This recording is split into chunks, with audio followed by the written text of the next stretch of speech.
Ex-boyfriends? Bingo. Es el caso de Scott Pilgrim vs. The World, que trajo hasta el Comic-Con a un genial elenco joven encabezado por Michael Cera. I want to take them apart.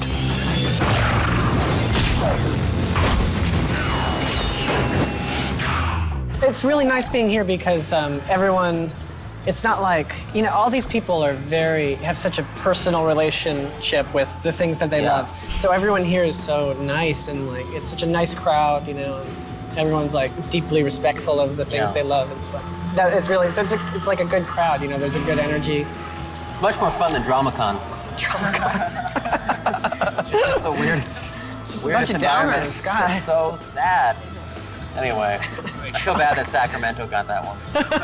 Basada en una historieta coreana, Priest sugiere un futuro en el que la raza humana se divide entre cristianos y vampiros satánicos. Y Paul Bettany será un sacerdote dispuesto a enfrentar a cualquier criatura.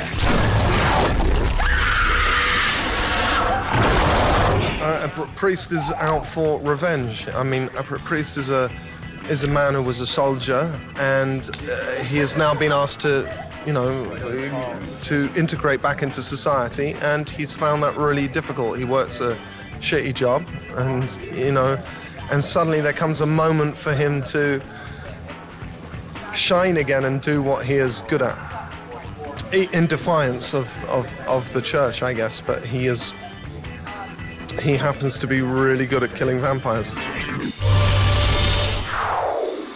Dejando de lado a los fuertes espartanos, pero siempre fiel a su estilo visual, el director Zack Snyder reunió un elenco de chicas en Sucker Punch. I'm gonna escape from here. There's armed guards everywhere. If Blue finds out, we're dead. We're already dead.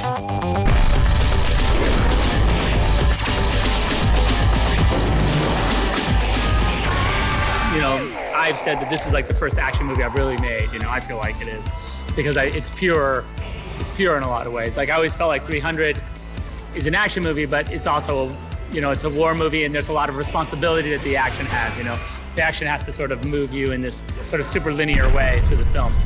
Where I think the thing that's awesome about Sucker Punch is that the action really gets to exist almost for itself and on its own. Sure, there's a mission in each of the sequences, there's a mission, but the action itself is like gets showcased, if you will. Vanessa Hudgens, de High School Musical, interpreta su primer papel maduro en el cine. I love doing this because I get to play different characters, and it's fun pushing yourself and like just letting yourself loose. I think it's a very vulnerable thing that you get to see us do in this movie, and it's fun. I think we all did it and let the beast out. I'm very, very happy to see you.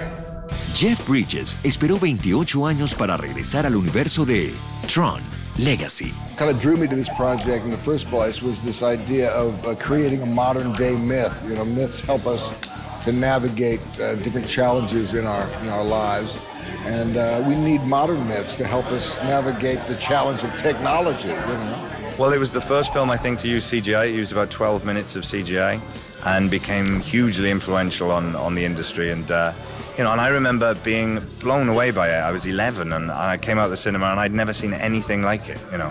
And the idea of being in the sequel 27 years later is just, it is incredible to me.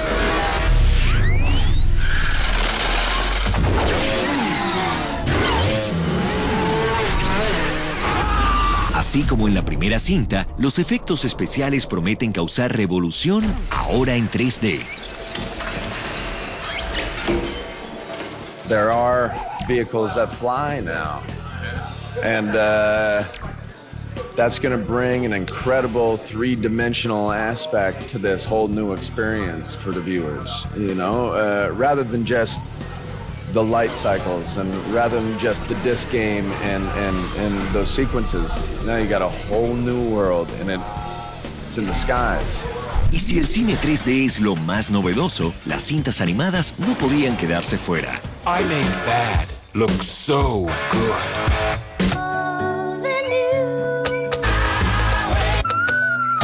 You're kidding, right? Las estrellas de la comedia Tina Fey y Will Ferrell prestaron sus voces para Megamind. The spider's new. Spider? Yes, the spider.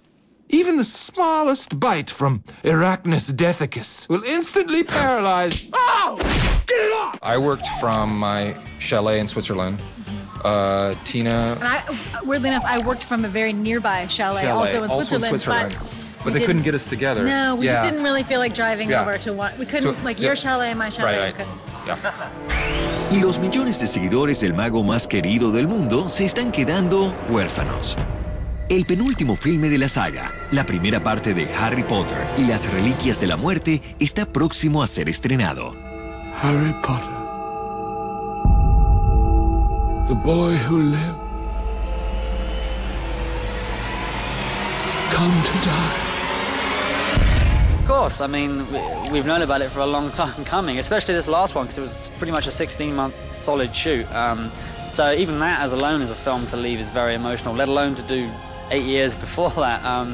Yeah, I know Daniel, you know, he was very emotional on the last day, as we all were. It's a very, very sad time, equally very proud and very excited for the future. And yeah, real conflict of emotions it was, really. Why do you live? Because I have something worth living for. Mientras tanto, el Comic-Con ya se prepara para su próxima edición. Un evento que cada año supera las expectativas. Bate récords. Es más grande y más disputado. Este es el lugar donde todos quieren estar. Y tú, vas a quedarte fuera. HBO Plus te cuenta todo lo que ocurrió en la mayor fiesta de la cultura pop del mundo. If this building were to blow up right now, a huge part of pop culture on the planet would be dead. Activate the scanners. El Comic-Con.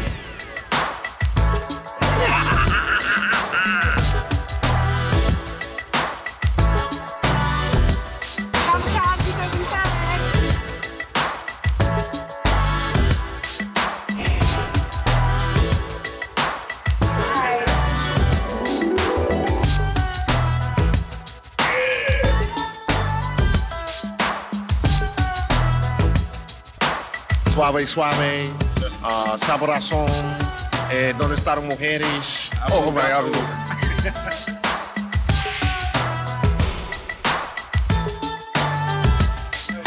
Yo, Latin America. Well, welcome to my party. I'm Mick Scallywag, and this is Syphilis, who we are the Dark Dwellers, mate, here at Comic-Con San Diego 2010, mate.